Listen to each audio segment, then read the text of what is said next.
mangsaku seprene iki durung tau pegatan ya. Mengapusi ya. Kono ora ngerti cerita keluargaku. Terus ndara-werku ndara Janaka ya ora hafal karo bojoku. Dadi mung tak apusi, sing penting kan selamat. Ha iki eleke nang kene iki, nang kene iki.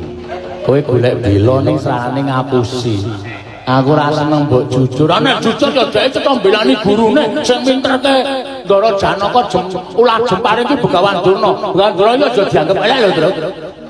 Nuwun sewu Begawan Durna kuwi pinter jane ning gandeng wis nang nggon crita ngene iki wis digawe elek. Ayo jane salahe disalah sapa-sapa, salahe wong biyen-biyen sing gawe Durna elek. Oh, ning nek ulah jempare ora ana tunggale.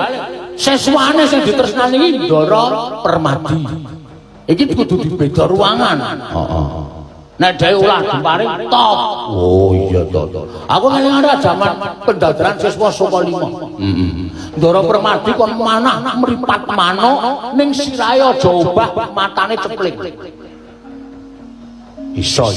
Wong loro sing iso. Oh, sapa wae kok Permadi karo aku. Sing cepling ndasku. Tenjang.